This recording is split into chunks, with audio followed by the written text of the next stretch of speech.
I die today, I'ma go and get some money. If I die today, I'ma go and get some money. If I die today, if I die today. Cold flows for a cold mind, see a new world, but I'm so blind. Kick rocks when your time's up, better start digging like a coal mine. Cold heart, seen cold times, it's a bold move, but the sunshine raise up when you... Good morning, new 1%. It's your boy Boomin coming at you with yet another video, guys. Go ahead and hit that subscribe button, that like button, all that good jazz. Because we are here with another Cardano video, and we love making these Cardano updates every single day for the Cardano army. So go ahead and hit that subscribe button for me. Up on the screen, we have our wonderful Patreon subscribers. If you want your name up here, go ahead, click that link down below, guys. Get your boy out of wage slavery. Leon Jackson, DNC Vale, Angeltopia, Crypto SVT.si, Kyle Bocci, Fruesden, Anthony Andrews, Maryland for Crypto Kraken, Allflare LLC, and Yuri Lilman. Thank you so much for the wonderful support. Let's get on with the Cardano news, not the Vechain news. Take a look at that video after this video. But we got some Daedalus updates, guys. Real quick, we're going to run through it. Daedalus 4.11 update supports Ledger S and Trezor firmware. This fixes known issues with Trezor. So if you guys were having issues with Trezor and sending money, hopefully this will help that. Number 2, we got this version improves the messaging for insufficient funds, supports native Apple Silicon chip, lays the foundation for future chipset support. And then existing users will get a prompt to update Daedalus newsfeed. If you're new to Daedalus, only download it from the official site, guys. There's no mobile Daedalus. No mobile Daedalus. It's only a desktop server application. So please do not download a fake Daedalus and don't send your crypto there. It'll get stolen. Please remember Daedalus is a full node wallet which stores a copy of the blockchain locally. This takes time to download and refresh. Open and sync your wallet regularly for optimal performance. And again, desktop is desktop Daedalus. Daedalus is only available for desktop. So again, don't send your money to the wrong place. Thank you to OneCom, ticker symbol 1COMM, guys. Delegate your Cardano to OneCom if you do not mind. They are a small stake pool operator. We support small stake pool operators on this channel only. All right, you're not going to find 1% pool or Black Star or any other of those pools here. We only support small stake pool operators. If you are a small stake pool operator, now's a good time to get in. Now that prices are down, if you are a small stake pool operator and you want to be featured on the channel, go ahead and DM me on Twitter. But for now, go ahead, delegate to OneCom, 0% fees until at least the end of December 2022 for all existing and new delegators. Thank you, OneCom. Let's move on. And this is not the real rich list, but this is like the classification for the rich list. Did you guys know that there can only be 21 million people that will ever have 2,500 ADA? Let me repeat that. There can only be 21 million people ever in the whole world. That's a small amount of people. 21 million people. What is that? That's like what, New York? The entirety of New York or something like that? Maybe Texas. I don't know. 21 million people is not a lot of people. There can only be 21 million people that will ever have 2,500 ADA. That is insane. That is absolutely insane, guys. If you have more than 2,500 ADA, you are literally, I think, in like the top 50% or something like that. Like way more than that. So I like to look at this here to show people that ADA is accessible right now, fair distribution right now. Before ADA becomes scarce, institutions start to buy it up and it becomes out of reach for a lot of people. When ADA was at $3, people were complaining that they only had 1,000 ADA. People were complaining that they only had 500 ADA, that they were shells. People were still complaining that they were shrimp. This classification, 25 to 100 ADA. Now's the time when prices are down, when people don't care. when the views are low, now's the time to really, up your class. So if you were a shrimp when Cardano was $3, you can now become an oyster. If you were an oyster, maybe you could become a crab now. You know what I'm saying? So you can look at this and you can see where you stand on the ADA rich list. Okay, I don't think anybody watching this is, a shark and up. I just don't think that that's possible. But if you are watching this and you're a shark and up, then damn, bro, you really need to be donating to my Patreon. Click the link down below. You better be. I mean, that's a lot of ADA, so you can afford to donate to your brother's Patreon. Help your boy out. Let a brother jump up a class. This is decentralized. This is, we're all here for the community, right? Anyway, so I like to look at this from time to time. We might take a look at the ADA rich list at another video, but just see where you stand. Comment down. Well, don't comment down below where you're at, because that's nobody's business. But if you want to talk about this in the comment section, that'd be really, really cool. And finally, guys, I think this is an important video, guys. This is talking about Ouroboros. If you don't know, and you're new to Cardano, Ouroboros is the consensus algorithm for the Cardano blockchain, okay?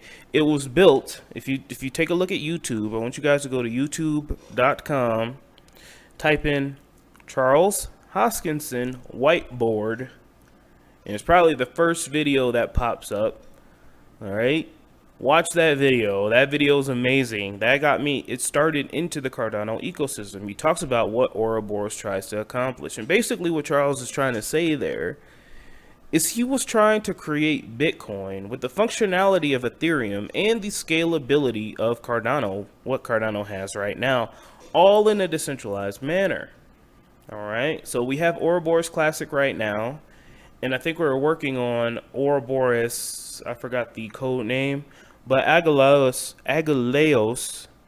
the technical officer of Cardano, is going to explain to us some advancements in Ouroboros, scaling, and other things that are coming. I think that this is a good video to go ahead and watch. If you have seen it, you go ahead and click the video off now, because, yeah, there's nothing else coming after this. I love you guys so much. Don't let your memes be dreams.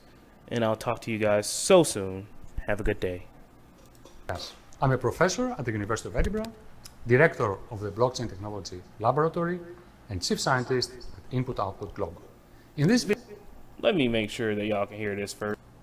video, I will share with you some of the advances in our research related to scaling the Ouroboros protocol. Ouroboros is the longest chain protocol that is based on proof of stake. This means that it shares similar qualities of decentralization with the Bitcoin blockchain. For instance, its ability to handle a continuously fluctuating population of participants. But it does this without the energy expenditure needed by proof-of-work-based protocols. Longest chain protocols are thought to have bad performance characteristics. Let's try to understand why this is the case. What are the kind of performance characteristics that are we interested in from a consensus protocol? A simple way to visualize the performance of a consensus protocol is to think of it as a pipe. The width is the throughput, and its length is the settlement time. We want wide throughput and short settlement. I'll focus on throughput in this video. I will explain what is the issue with longest chain protocols, and then show how we can still turn the tables and get great throughput without losing decentralization. In a longest chain protocol, the throughput in terms of transactions per second is bounded by this quantity F times B, where F is the block production rate per second and B is the number of transactions that can fit in a block. And for simplicity here, I'm assuming that all transactions are of the same size. So we can use a transaction as the main unit of what is to be transmitted. But the argument I'm going to make is going to be the same even if we use a different metric. From this bound, F times B, it follows that a large F would result in better throughput. But the question now is, how large can we let F be? Now, this question is something that we've studied to great detail over the years. And thanks to our latest analysis that we published last year in the ACM Computer and Communications Security Symposium in 2021, we have derived this formula as a necessary and sufficient condition for the security of these protocols. Here, this capital delta is the network delay for block propagation, PA is the relative power of adversarial parties, and pH is the relative power of honest parties. To understand the impact that this has on F, the block production rate, we need to understand the delay of the network for blocks. Now, this is a complex question, but a simple abstraction that will be useful and sufficient for our purposes that will approximate this delta delay is this formula. So let me break this down. Here, this capital C is the actual throughput of the communication link in terms of transactions per second between two peers in the network. Thus, this B over C is the time we need to push a block over a single link. However, we are on a peer-to-peer network with many peers connected to each other, and this will have a certain diameter, capital D. So, worst case, we have to also multiply by this diameter. And finally, the little d is a fixed delay that we will have independently of the amount of data that we need to send. Putting now all these together, we can derive an upper bound for the throughput of a longest chain protocol. The throughput is going to be less than this quantity. And as you see, this is independent of the block size. And as we expect, it is proportional to the communication link throughput and inversely proportional to the diameter of the network. Now, for some typical settings of the parameters here, let's just say 45% and 55% for the adversary versus the honest parties, and a diameter of 5 hops in the network, we get that the throughput of a longest chain protocol would be merely 8% of the throughput available in the communication links. This means that a longest chain protocol will leave 92% of the available communication throughput unused. A terrible waste indeed, and seemingly one that we can do nothing about. So now let me come to our ongoing research that shows how we can resolve this throughput limitation. Ouroboros is utilizing a networking infrastructure that applies back pressure when there is transaction overload. The system absorbs into blocks what is feasible, while a large amount of transactions will wait their turn to be pulled into a producer's mempool and get processed. Under high load, the transactions will have to wait. Let me introduce the first innovation that we have. The input endorser concept allows segments of mempools to be released in the network before they get considered to enter a main chain block. This means that block producers will free space on their mempools, and they can get more room to pull transactions in, while their mempools will be floating in the form of what we call input blocks in the peer-to-peer network. Now, to get the most of it, this mempool segmentation will need to happen concurrently across the whole block producer population. For this reason, we have to make sure that the overlap between input blocks is minimized. We will achieve this by utilizing coding techniques that are inspired from spread spectrum communications. Validity of input blocks is checked as in regular longest chain blocks, but it will be also attested via the issuance of a mithril certificate. This is going to transform the input block into a verified batch of transactions, which will be included in the main chain only by reference. These input block certificates are communally and spontaneously created.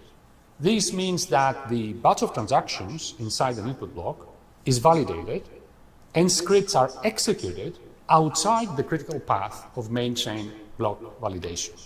Now, longest chain block opportunities are merely used to organize these input blocks. To facilitate this, on the block producer side, there is a separate input block mempool that is maintained and accepts any valid input block that floats in the network. And with this convention, main chain blocks will be now called ranking blocks, since their main purpose is going to be to rank the given input blocks. With this, the final ledger is going to be determined by the transactions stored in input blocks. And remember that now these are already pre-validated.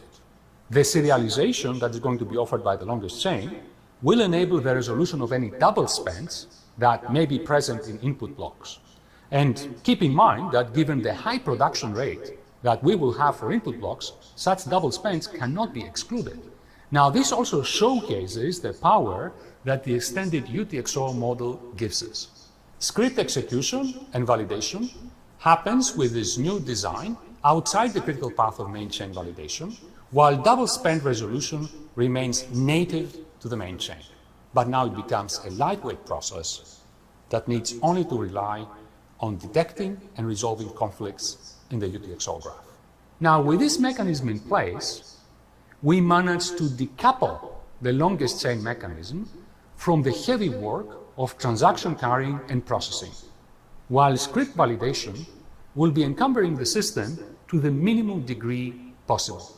And most importantly, for our topic of high throughput, we can now feel the idling network outside of what is utilized by the longest chain protocol and max the throughput of the Ouroboros blockchain to the theoretical physical limits of the network. This completes this quick glimpse of what we can achieve with Ouroboros Leos, the new version of the Ouroboros protocol that incorporates all these mechanisms I presented in this video and is currently in development. As you can see, the existing Ouroboros Praos blockchain becomes the foundation that will be able to achieve near optimum throughput performance in a completely decentralized manner. Moreover, we can already observe that using our techniques from our previous research on ledger combiners, we can introduce additional ranking blockchains to decrease the settlement time for input blocks. As a result, it will be possible to achieve high throughput and fast settlement at the same time. However, the exact way we will do this will be a topic of a future communication. Thank you very much for watching this video, and see you again soon.